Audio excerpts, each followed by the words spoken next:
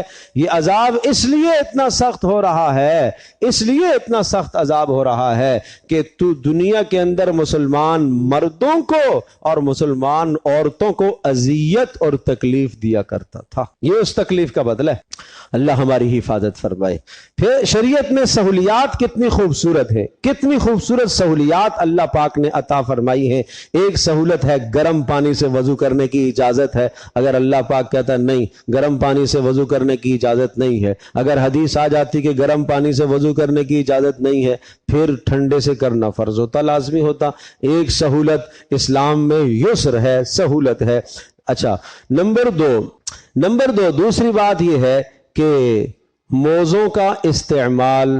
ایک موزے تو جو ہم جن کو جرابیں کہتے ہیں، اجازت تو ہے جرابیں پہن کر بھی آپ نماز پڑھ سکتے ہیں. اور ایک موزے چمڑے کے موزے، اس پر سہولت یہ دے دی کہ یہ چمڑے کے موزے اگر آپ نے پہن لیے کوئی بات نہیں پیر دھونا مسح کر لینا. لیکن اس میں الگ احکام ہیں کہ پاکی کی حالت میں آپ نے وہ موزے پہنے ہوں، اور اگر آپ اپنے جگہ پر ہیں، مسافر نہیں ہیں، تو 24 گھنٹے تک، ایک دن ایک رات آپ اس پر مسح کر سکتے ہو. لیکن اگر موزہ آپ نے نکال دیا یا کھل گیا، زپ اس کی نیچے تک کھل گئی، تو پھر آپ کا مسح ٹوٹ جائے گا، دوبارہ کرنا پڑے گا، دوبارہ اسے ہوگا. بہرحال یہ مسائل الگ ہیں، سیکھنے کے ہیں. اسی طرح سے یہ بھی اجازت دے دی کہ جناب اگر کوئی آدمی شدید سردی کی وجہ سے گھر میں مسجد میں نہیں آ سکتا تو اچھا بھائی گھر میں نماز پڑھ لے. شدید ٹھنڈ کی وجہ سے نہیں آ سکتا تو کیا کر لے؟ جو اللہ کی دی ہوئی سہولیات ہیں ان کو استعمال کیا کرو. اللہ کی دی ہوئی سہولت کو کوئی استعمال نہیں کرتا. نہیں آ سکتا تھا، یہاں تک کہ نہیں آ سکتا تھا، زبردستی آیا مسجد میں، بیمار پڑ گیا، یہ کوئی اچھا کام اس نے نہیں کیا. ایک اور بات بتاؤں، اسی طرح سے شدید ترین کڑاکے کی سردی ہے، گرم پانی کا انتظام اس کے پاس نہیں ہے، گرم پانی کا انتظام نہیں ہے، وضو کرنا ہے، لیکن اس کو اندازہ ہو رہا ہے کہ اگر وضو کروں گا تو بیماری میری بڑھ جائے گی، بیمار اور پڑ جاؤں گا، یا میں نہاؤں گا اس حالت میں بیمار پڑ جاؤں گا. تو شریعت نے اجازت دی ہے کہ اگر آپ کو یہ خدشہ ہے کہ میری جان چلی جائے گی، شدید بیمار پڑ جاؤں گا، تو کوئی بات نہیں ہے، پانی ٹھنڈا ہے، گرم کرنے کا انتظام نہیں ہے آپ کے پاس، تو کیا کر لو؟ تیمم کر لو. اب اگر ایک آدمی زور دے رہا ہے نہیں جی مجھے تو وضو ہی کرنا ہے، اور اس کی وجہ سے اس کو نقصان ہو گیا، تو پھر یہ گنہگار ہوگا، کیونکہ اللہ کی دی ہوئی رخصت کو اس نے استعمال نہیں کیا. اللہ مجھے بھی آپ کو ہم سب کو عمل کی توفیق عطا فرمائے.